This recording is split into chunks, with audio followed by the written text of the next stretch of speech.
Hello everyone, welcome back to the channel. We'll discuss about our topic of class 10th, that is reflection of light. For starting, chapter name is actually reflection and refraction of light, that is class 10th topic. First we will discuss about reflection, afterward ਅਸੀਂ refraction ਬਾਰੇ discuss ਕਰਾਂਗੇ। Reflections ਕੀ ਨੇ, ਕਿਵੇਂ follow ਹੁੰਦੀਆਂ ਨੇ, ਕਿਵੇਂ laws ਨੇ, ਆਪਾਂ ਕਿਹੜੇ ਟੌਪਿਕ 10th ਕਲਾਸ 'ਚ ਪੜ੍ਹਨ ਲੱਗੇ ਹਾਂ, that is the most important part। ਆਪਾਂ ਰਿਫਲੈਕਸ਼ਨਸ ਬਾਰੇ ਪਹਿਲਾਂ ਸਟੱਡੀ ਕਰਾਂਗੇ, ਉਸ ਤੋਂ ਬਾਅਦ ਆਪਾਂ ਰਿਫਲੈਕਸ਼ਨਸ ਬਾਰੇ ਕਰਾਂਗੇ। ਠੀਕ ਹੈ, ਤਾਂ ਸਟਾਰਟ ਕਰੀਏ। First of all we will do about definitions. So what is reflection of light? So let's go. If we're defining the reflections the meaning होता है कि किसी चीज़ का रिफ्लेक्ट करके वापस आना, तो वापस आना। We can say the sending back or the bouncing back. Bouncing back of, now because it is light, so we say bouncing back of light. After striking to any reflecting surface,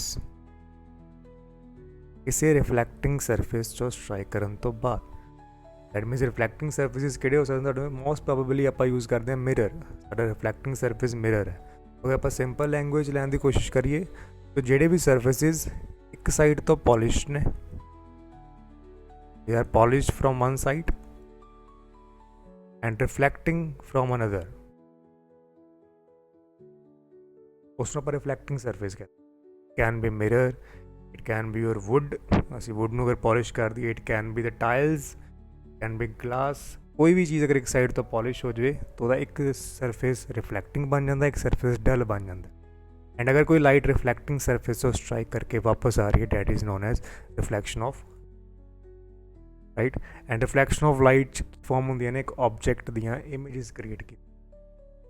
basically अगर आप समझना हो गए reflection किस तरीके नाल होंदी है, तो सपोज करते हैं कि अगर साडे कोल कोई ना कोई मिरर है, suppose we have this mirror, तो इस मिरर से रिफ्लैक्शन किस तरीके नाल होएगी? तो we should maintain a light source. अगर तुहाडे कोल कोई एक लाइट सोर्स है, तो सपोज अगर यह लाइट सोर्स है, तो लाइट सोर्स अगर कोई लाइट आ रही है तो it will go from single position and वो रिफ्लैक्ट करके वापस जाएगी।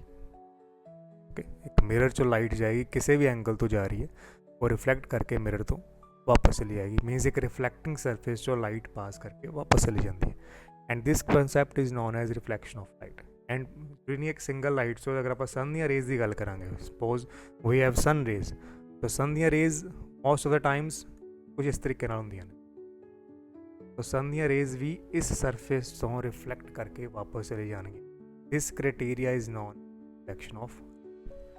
तो आई होप तुहानूं रिफ्लैक्शन ऑफ लाइट बारे समझ लगा होएगा। रिफ्लैक्शन च लाइट्स बाउंस बैक करके वापस आ जाती।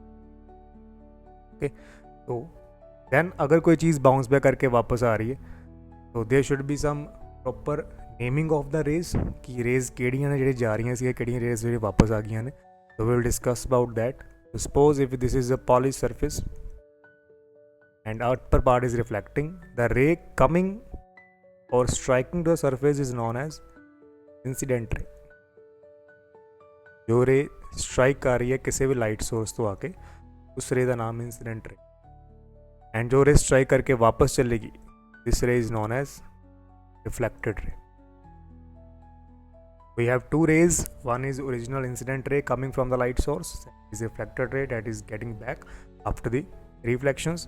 Now दोनों rays का measure देने के लिए we have one normal. This normal is always perpendicular to the surface, the reflecting surface. यह नॉर्मल तुहानूं मैजर दिंदा है कि इंसीडेंट रे एंड रिफ्लैक्टेड रे कितनी दूरी तो आ रही ने एंड कितनी लागू आ रही ने एक नॉर्मल पॉइंट तो। So this is our normal. So we will get to know कि नॉर्मल तो कितनी दूरी तो इंसिडेंट रे है, that means this distance, can say this angle, and कितनी दूरी तो एवरी रे, डेट इज रिफ्लैक्टेड रे, that angle. That means we have two types of angle there. That is angle of incidence, which is between incident ray and normal ray, and angle of reflection, which is between angle of reflected ray and normal. Basically असी reflection definition की है। Definition तो सुने पता लगता है कि जो कोई लाइट बाउंस बैक वापस आ जाती है, और ਰਿਫਲੈਕਸ਼ਨ ਲਈ ਰਿਫਲੈਕਟਿੰਗ ਸਰਫੇਸ ਹੋਣਾ ਬਹੁਤ ਇੰਪੋਰਟੈਂਟ ਹੈ। ਡਲ ਸਰਫੇਸ 'ਤੇ ਕਦੀ ਰਿਫਲੈਕਸ਼ਨਸ ਨਹੀਂ ਹੋਣਗੀਆਂ। Surface should be reflecting surfaces and reflecting surface ਆਪਾਂ ਖੁਦ ਕ੍ਰੀਏਟ ਕਰ ਸਕਦੇ ਹਾਂ। ਅਗਰ you have any transparent surface, ਉਸ ਟਰਾਂਸਪੇਰੈਂਟ ਸਰਫੇਸ ਨੂੰ ਇੱਕ ਸਾਈਡ ਤੋਂ ਪੋਲਿਸ਼ ਕਰ ਦਿਓ, ਸੈਕਿੰਡ ਸਾਈਡ ਆਟੋਮੈਟਿਕ ਰਿਫਲੈਕਟਿੰਗ ਬਣ। ਜਿਵੇਂ ਕੋਈ ਰੇਜ਼ ਆ ਰਹੀਆਂ ਨੇ, ਫੋਰ ਐਗਜ਼ਾਮਪਲ ਆਪਾਂ ਹੁਣ ਰੇਜ਼ ਕੀਤੀਆਂ ਸੀਗੀਆਂ ਸਨ ਵਾਲੀਆਂ, ਅਗਰ ਕੋਈ ਰੇਜ਼ ਕਿਸੇ ਪੁਆਇੰਟ ਸੋਰਸ ਤੋਂ ਨਿਕਲ ਕੇ ਆ ਰਹੀਆਂ ਨੇ, point source can be change ਹੋ ਸਕਦੀ, ਕਿਤੇ ਵੀ ਹੋ ਸਕਦਾ। ਐਂਡ ਰੇ ਜੋ ਸਟ੍ਰਾਈਕ ਕਰਕੇ ਵਾਪਸ ਆਉਣਗੀਆਂ ਦੈਟ ਇਜ਼ ਰਿਫਲੈਕਟਡ, ਐਂਡ ਜੋ ਸਟ੍ਰਾਈਕ ਕਰਨ ਜਾ ਰਹੀਆਂ ਨੇ that are we have incident ray, reflected ray and normal. Is incident ray reflected the normal ਵਿਚਕਾਰ ਕੁਝ angles ਨੇ, that is angle of incidence and angle of reflection. Now every light coming from any source has to follow something that are called laws of reflection. Everything has rules. ਇੱਦਾਂ ਨਹੀਂ ਹੋ ਸਕਦਾ ਕਿ ਬਿਨਾਂ rules ਤੋਂ ਕੋਈ ਚੀਜ਼ ਚਲੀ ਜਾਵੇ, ਬਿਨਾਂ ਲੋਸ ਤੋਂ ਕੋਈ ਚੀਜ਼ ਹੋ ਜਾਵੇ। there must be rules. Lights ਨੂੰ ਵੀ ਰੂਲਸ ਫੋਲੋ ਕਰਨੇ ਪੈਂਦੇ। they can go from one place to another, bend ਕਰ ਸਕਦੀਆਂ, they have to follow. so ਕਿਹੜੇ ਰੂਲਸ ਨੇ ਆਪਾਂ ਉਹਦੀ ਗੱਲ ਕਰਾਂਗੇ। law number 1, we have 3 types of rays now. we know incident, reflected and normal. so rule number 1 is the incident ray, reflected ray and normal. At point of incidence all lies on same plane, which means अगर कोई simple रिफ्लैक्टिंग surface ਤੁਹਾਡੇ ਕੋਲ ਗਿਆ, कोई incident ray है वापस जाके रिफ्लैक्टेड हो रही है, this incident ray, reflected ray and this normal, एक पॉइंट ऑफ इंसिडेंस ते this point, okay this point, इस पॉइंट ते वो वाली रेज जो होणगियां सेम प्लेन ते लाई कर, they will be lie on same plane.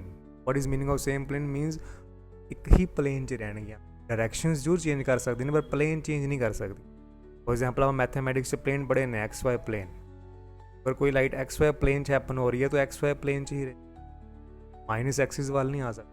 तो अपनी डायरैक्शनस की कर सकती है कि प्लेन चेंज ना हो, प्लेन सेम रहेगा। And law number 2 is we know there 2 angles, angle of incidence and angle of reflection. Angle of incidence is always equal to angle of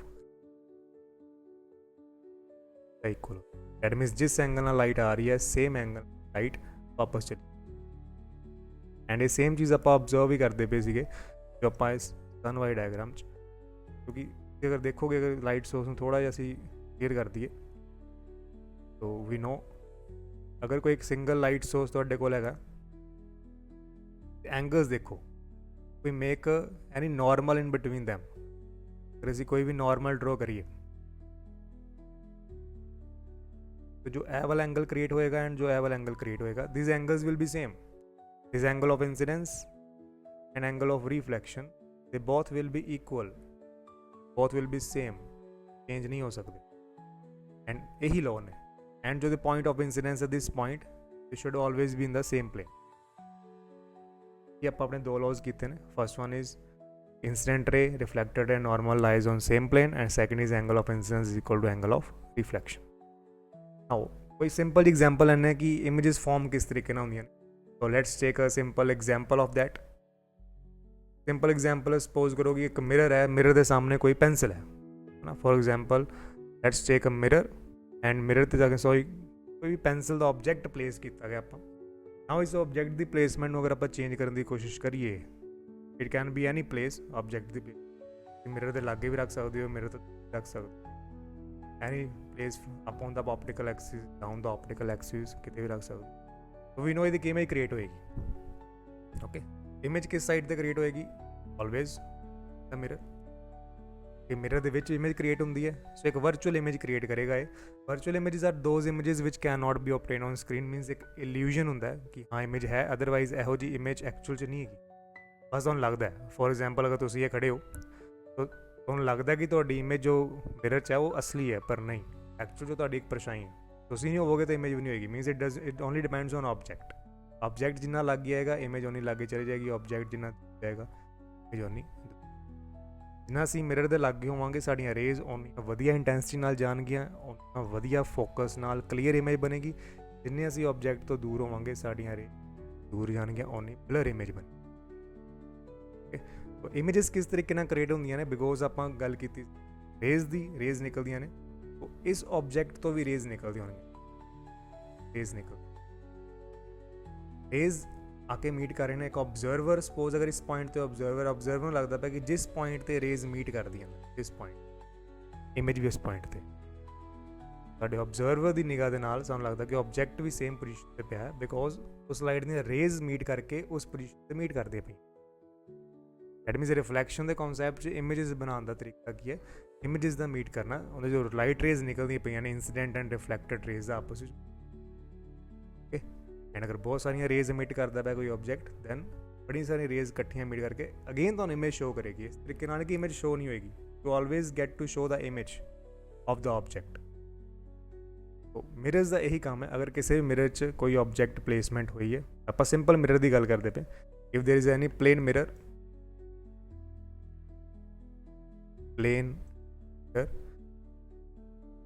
अगर कोई ऑब्जेक्ट है जो मिरर के अगे प्लेस है, वो इमेज मिरर के पिछे प्लेस होएगी। देयर आर सम कंडीशंस और you can say some characteristics of image form by plane mirror. The characteristics we have characteristics. Number one is object size will be equal to image size. Size object का उम्मीद size के बिल्कुल equal होएगा। अगर आप थोड़ी verification करना चाहते हैं कर सकते हैं। अगर कुछ ऑब्जेक्ट्स ने, इमेजेस ने, अगर आप रेज में थोड़ा खत्म कर दिए, let's take a size of the object. We can see here object size is about 100 centimetre approximately, and let's take image size, it's again the same 100 centimeter. That means object sizes and image sizes बिल्कुल equal होंगे in the case of characteristics image formed by plane mirror. Plane mirror के case दे विच ये दोनों बिल्कुल same होंगे, right? Second point is the distance between object and mirror is always equal to distance between image and mirror. जो distance object and mirror दे विच होएगा वही डिस्टेंस इमेज एंड विच मिरर दे विच होएगा। फॉर एग्जांपल आप सेम चीज़ देखते हैं, इतने तो अगर चेक करो तो जो डिस्टेंसेस तुहानू ऑब्जर्व हो रहे हैं दे आर सेम। अगर आप प्रॉपर कनेक्ट करना हो, you can see from object and mirror distance is about 160 centimetre, right? And from mirror and this distance also 160 centimeter of the image. So distances भी equal होंगे। ये कुछ characteristics ने। Plane mirror च जिन्नी height है, हाइट भी same होएगी, जो ऑब्जेक्ट की हाइट है वही इमेज की हाइट रहेगी, एंड जो डिस्टेंस ऑब्जेक्ट ते मिरर दे विच है वही डिस्टेंस इमेज ते मिरर च होएगा। डैट मीनस ऑब्जेक्ट ते इमेज का डिस्टेंस की दूरी आपस में डबल हो जाएगी। अबाउट अगर आप थोड़ा लागे लै जाइए तो ऑब्जेक्ट्स भी लागे आ जाएंगे। can see the total distance between them is 180, that means 90 हो जाएगा दोनों में, is about 90 between object and mirror and 90 between image and mirror. Same. These are some characteristics. Two characteristics are there. Object size is equal to image size and object is equal to distance image and mirror. Third is image is always virtual. ये आप discuss कर चुके हैं already. Image हमेशा virtual होंगी है। Virtual मीनस एक illusion होंगे, तो एक्चुअल च नहीं पता कि इल्यूजन इमेज है उत्थे कोई, एक्चुअल उत्थे कोई परसन नहीं है, बस सानूं लगता पिया उत्थे कोई परसन होएगा। And last is image is always laterally inverted. What is laterally inverted? It means left becomes right and right becomes left और vice versa, you can say. Because सानूं पता है कि जो आप मिरर वाल देखते हैं तो तुहाडा लैफ्ट हैंड उपर करोगे तो तुसीं राइट हैंड नूं देखदे हो। If person is appraising left hand, उसका राइट हैंड उपर हो जाएगा। अगर वो बार राइट हैंड उपर करता है तो उसका लैफ्ट हैंड उपर हो जाएगा, ठीक है। तो अगर आप सिंपल एग्जाम्पल लैने की कोशिश करिए तो सेम पेंसिल वाली डायग्राम तो चलो आप प्रॉपर नहीं कर सकते, तो आप इतने कोई पेंगुइन की डायग्राम ले लें। देखोगे पेंगुइन की जो इतने पीक है या बीक है वो राइट साइड पर है, पर मिरर चो लैफ्ट साइड पर, राइट। इतने जो पेंगुइन की स्टमक है वो राइट साइड पर है, मिरर चो लैफ्ट साइड पर है। थोड़ा जो राइट है वो लैफ्ट बन जाता, जो लैफ्ट है वो राइट बन जाता, चीज़ां चेंज हो जांदियां। And this is called letter inversion. कई बार लेटर इनवर्जन की डेफिनेशन भी पेपर चाहिए, what is letter inverted. Letter inverted च साइजिज सेम रहते हैं, डिस्टेंस भी सेम रहते हैं, लैफ्ट राइट बन जाता, राइट लैफ्ट बन।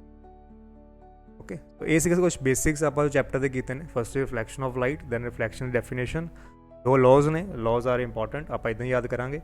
एंड दैन कुछ करैक्टरिस्टिक्स ने प्लेन मिरर्स दी। It is not plane mirror, आप करैक्टरिस्टिक्स ने image is found by plane mirror, image किस तरह की बनती है आप करैक्टरिस्टिक्स, राइट। आई थिंक तुम टॉपिक समझ लगा होगा। कुछ भी दिक्कत है टॉपिक आप दोबारा डिस्कस कर सकते हैं, जस्ट मैसेज मी आप टॉपिक दोबारा। हाँ, असं चैप्टर कंप्लीट करना ट्राई करांगे। Characteristics of image of plane mirror तो सिलेबस प्रॉपरली नहीं है, पर हाँ लेटर इन्वर्टेड किया, वर्चुअल इमेज किया, ये बारे क्वेश्चन आ सकते आप ये डिस्कस कर सकते हैं। हाँ, अदरवाइज अगर इसके बाद कुछ होर होएगा, for example reflection in mirror ਨੂੰ ਛੱਡ ਕੇ that are your real concepts about spherical mirrors, उन्होंने बारे भी डिस्कस राइट। आज की क्लास लिए नहीं है reflection and laws. I hope तुम समझ लगा होगा। कोई भी दिक्कत है कोई भी सकते हो, एंड मिलते हैं next class. And remember our reflection of light, reflection isn't just light, it's a behaviour.